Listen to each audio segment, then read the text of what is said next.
Anong sabi ng doktor? So, yun po, kalingap. Nandito po kami ngayon sa ospital. Dinala po namin dito si Mama Josie kasi po, dinudugo na naman po siya. So, sabi namin, kesa kung mapaano si Mama, di binalik po namin dito sa ospital. Kasi po may mga lumalabas na naman pong dugo ay. Tapos, yun nga po, pagka-admit po namin dito sa ER, sabi, mababa daw po ang hemoglobin. Kaya sasalinan siya ng 2 bag ng dugo. Hemoglobin. Hemoglobin. Hemoglobin? Oh, Yan. Sasalinan siya ng dugo. 2 bag. Mamaya, meron ng isasalin na isa.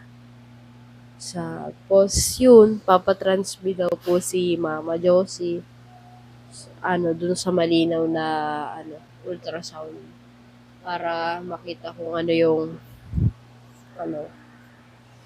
kung ano yung nasa niya. Kung ano magiging result ng ultrasound. Para malaman kung anong pwedeng gawin. Anong gagawin ko kay Mama Josie. Dito ka na, kilala. so Kilala ano? ka na dito. Ilang dugo? 2? 2 bag Kaya may pag-asa si Mama Diyos na na pirahan. depende sa ultrasound. Bukas daw, mamaya mabigay ng request. Tapos, sa ibang, sa ibang clinic daw ipapa-ultrasound si Mama kasi mas malinaw. Sabi. Tapos, yun, sasalinan ka mamaya ng dugo. So, magkano yung bayad sa ultrasound sa hula? Daw, mga 1,000 plus sa dugo. Ay, sa ultrasound. Yun sa dugo, libre yun. Ay, yun sa yun. Papapermahan yun sa munisipyo. Ng Paracali. Oo, ng Paracali. Speaking, Ilalakad natin yun. may utang pa tayo dun. May utang pa tayong 2.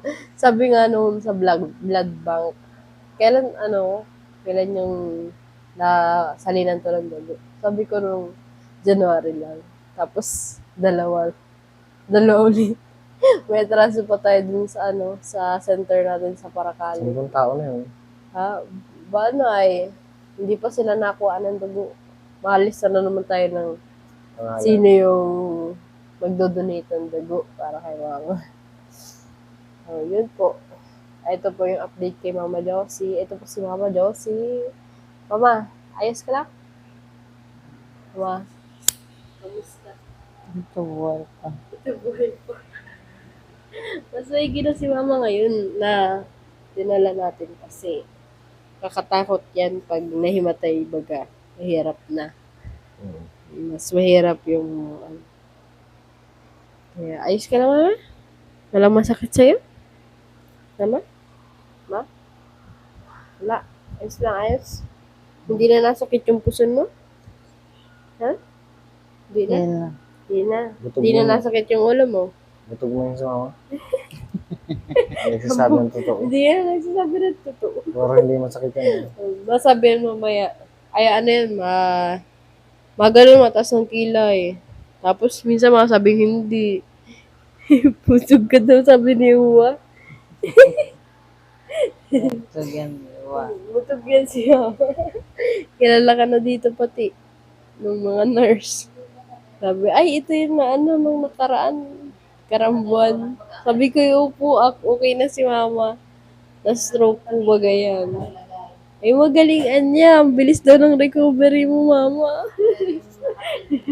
Kala Magaling nila yan. matatagalan. Oo. Bilis ng recovery ni Mama. Halos isang buwan lang mahigit, Daddy? So, baga. Isang buwan lang mahigit. From naka-NGT hanggang Oo, from naka-NGT.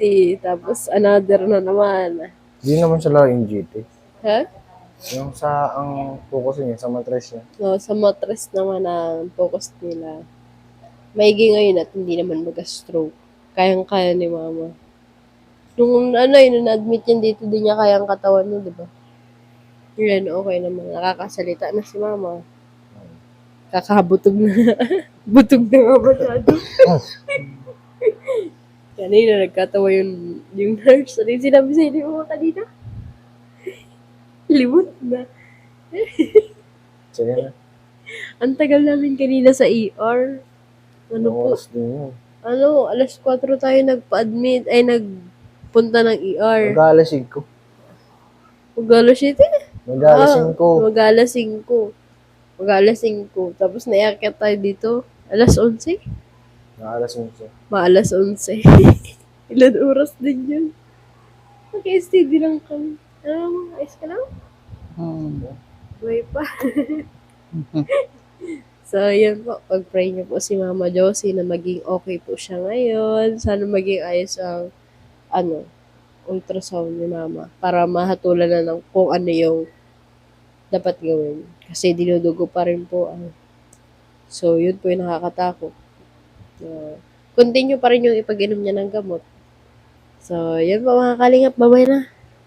Mama. Babay ka na muna. Bye-bye. Bye-bye.